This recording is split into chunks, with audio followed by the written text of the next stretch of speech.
আসসালামু আলাইকুম রহমতুল্লাহি ওয়া বারাকাতুহু।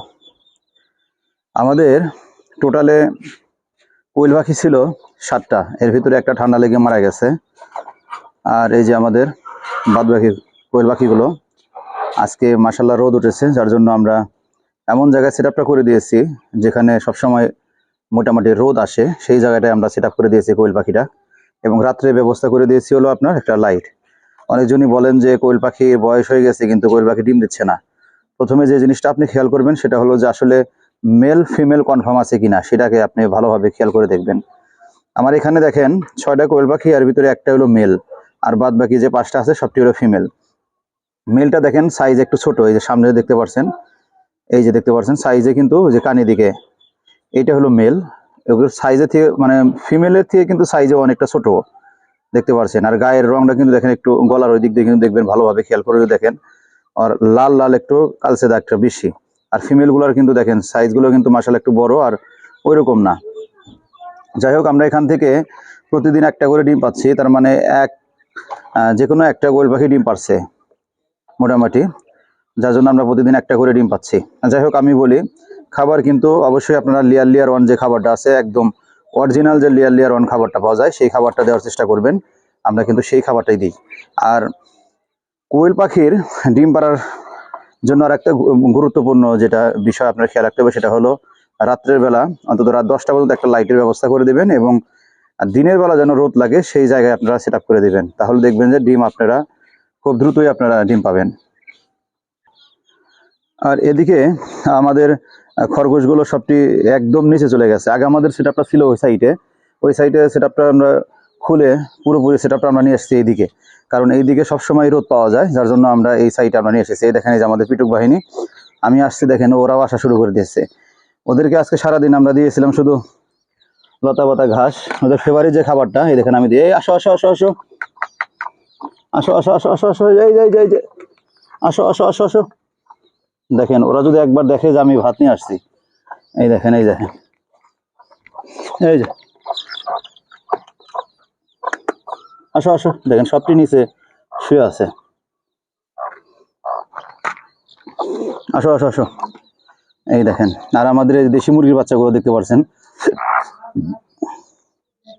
এই যে ভাত, ভুসি, গম, ভুট্টা ভাঙা এবং পাশাপাশি এক মুঠ ফিড দিয়েছি। ওরা সবটি দেখেন এই যে নিচে চলে গেছে দেখেন, মাশাআল্লাহ। ওদের বয়স এখন বলা যায় যে 4.5 মাস। এই দেখেন, এই যে ভাত দেখে ফেলেছে, দেখেন এই যে সবটি এসেছে, এখন সবটি এসে পড়েছে। আসলে এই খরগোশ যারা লালন পালন করতে চাচ্ছেন তাদের আমি একটা কথা বলি, খরগোশের অবশ্যই একটা জিনিস আপনারা গুরুত্বপূর্ণভাবে খেয়াল করবেন, সেটা হলো যে ওদের যে বেড়ে ওঠার যে একটা গ্রোথ, যে সময়টা, সেই সময়টা কিন্তু আসলে পর্যাপ্ত পরিমাণ ঘাস এবং পাশাপাশি আপনি এই যে আমি দিয়েছি একদম গরম ভাত, পাশাপাশি ভুসি, গম, ভুট্টা ভাঙা এবং এক মুঠ দিয়েছি ফিড, অরিজিনাল যে নারিশের যে ফিড পাওয়া যায় সেই ফিড দিয়েছি। আলহামদুলিল্লাহ, দেখেন কিভাবে খাচ্ছে, দেখেন। সরি, এখানে আমাদের একটা মেল আর বাদ বাকি 3টা হলো ফিমেল।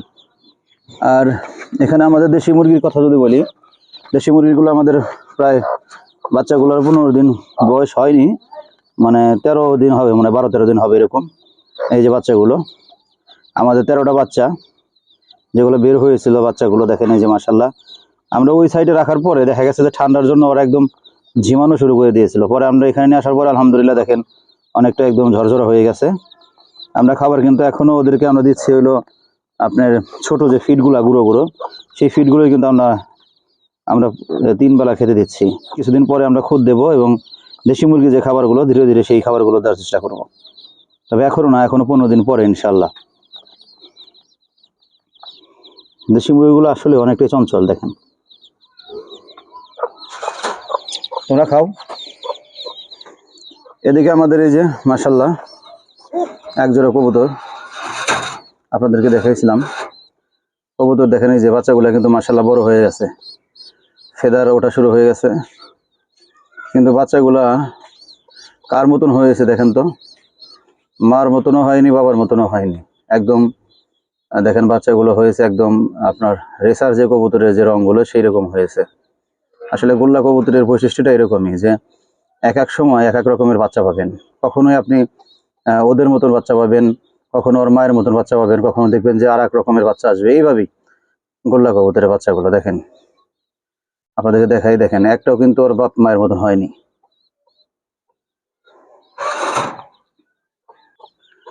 আমরা এই যে আপনাদেরকে বলেছিলাম নতুন করে কিন্তু আমরা আবারও 15টা ডিম দিয়ে, দেখেন এই যে দেশি মুরগি কুচো বসে দিয়েছি। আমরা ইতিমধ্যেই প্রায় 50-60টা ডিম খেয়েছি, দেশি মুরগির ডিম। তারপরে ভাবলাম যে আরও কয়েকটা বাচ্চা ফুটাই।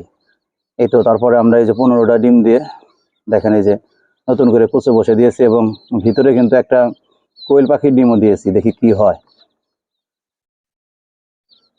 ওর জন্য আলাদা একটা ঘরই আমরা বাজেট করে দিয়েছি, যেন নিরিবিলি থাকতে পারে এবং ভালোভাবে তা দিতে পারে। আর এই হলো আমাদের হাঁসের খাবার।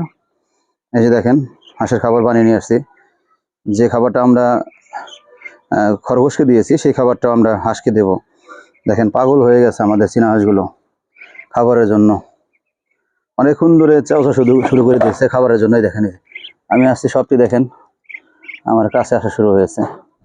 মাশাআল্লাহ, এই যে আমাদের চীনা হাঁস। ওদের জন্য একটা পানির ব্যবস্থা করে দিয়েছি নিচে, কিন্তু ওরা এখনও নিচে নামার সাহসটা পায় না, যার জন্য আমি আসলে এখনও নিচে নামা যেতে পারিনি। তবে ইনশাআল্লাহ আরও কিছুদিন যাক, আমার বিশ্বাস যে ওরা নিচে নামবে ধীরে ধীরে।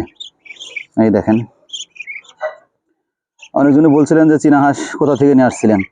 আসলে আমরা চীনা হাঁস নিয়ে এসেছি, আমাদের পাশেই একটা হাট বসে সাভারে, সেই হাট থেকে আমরা এই 4টা চীনা হাঁস নিয়ে আসছিলাম মাত্র 700 টাকা দিয়ে, মাত্র 2 দিন বয়সের। আলহামদুলিল্লাহ। আমরা কিন্তু এর আগের ভিডিওতে বলেছিলাম যে চীনা হাঁস লালন পালন করতে হলে কিন্তু অবশ্যই 1 থেকে 1.5 মাস ওদের পানির কোনো স্পর্শে নিয়ে আসা যাবে না। আমরা কিন্তু পানি দিই না যে ওরা গোসল করবে, সেভাবে কিন্তু আমরা কোনো পানি দিই না, কিন্তু খাবারের জন্য পানি দিই। এই যে সাইডে দেখা যায় যে খাবারের জন্য পানি দেওয়া আছে, কিন্তু গোসল করার জন্য যদি পানি দিই সেক্ষেত্রে দেখা গেছে ওদের ঠান্ডা লেগে যাবে। আর যে জন্য আমরা ওদের গোসল করার জন্য পানি কিন্তু দিই না। এখানে গোসল করার জন্য আমরা একটা বল অলরেডি রেডি করে রেখেছি, ইনশাআল্লাহ ধীরে ধীরে দেবো, এখন না। দেখেন কিভাবে খাচ্ছে, আলহামদুলিল্লাহ। অনেকজন দেশি হাঁস পালেন, দেশি হাঁসের আসলে লালন পালনের মজাটা আলাদা। আর যারা এই যে চীনা হাঁস পালেন তারা জানেন চীনা হাঁস এটা লালন পালনের মজাটা কিরকম। আসলে চীনা হাঁস কিন্তু আপনি পানিবিহীন আপনি লালন পালন করতে পারবেন, যে কোনো জায়গায় ছোট্ট একটা পরিসরে চীনা হাঁস লালন পালন করতে পারবেন। আর চীনা হাঁসের কিন্তু পানি বলা যায় যে লাগেই না। তারপরেও যদি আপনি গোসল করার জন্য ওদের ফ্রেশ রাখার জন্য যদি পানি দিতে চান, তাহলে একটা বলের ভিতরে আপনি সপ্তাহে 1 দিন দিলেই যথেষ্ট, বেশি আর আপনার পানি দিতে হয় না। আমি কিন্তু এখন পর্যন্ত ওদের কিন্তু আমি গোসল করাইনি, বা ওরাও গোসল করতে পারেনি, সেভাবে কিন্তু পানিও দিইনি। আমি আগেই বলেছি ওদের শুধু খাবারের জন্য যে পানিটা দেওয়া দরকার, সেই পানিটা কিন্তু এক সাইডে আমরা যে দেখেন এই যে একটা হাড়ির ভিতরে দিয়েছি, যে খাচ্ছে পানি, এইভাবে দিয়েছি, তাছাড়া কিন্তু আমরা পানি দিই না। আর এই হলো আজকের ভিডিওটা এই পর্যন্তই। আপনাদেরকে আমার আপডেট যে ভিডিওটা সেটা আপনাদেরকে দেখানোর চেষ্টা করলাম। আর অবশ্যই আপনারা যারা এই চীনা হাঁস, কোয়েল এবং খরগোশ লালন পালন করতে যাচ্ছেন বা দেশি মুরগি, তারা অবশ্যই আমাদের চ্যানেলটি সাবস্ক্রাইব করে রাখবেন। সবাই ভালো থাকবেন, সুস্থ থাকবেন। দেখা হচ্ছে নেক্সট ভিডিওতে। আসসালামু আলাইকুম।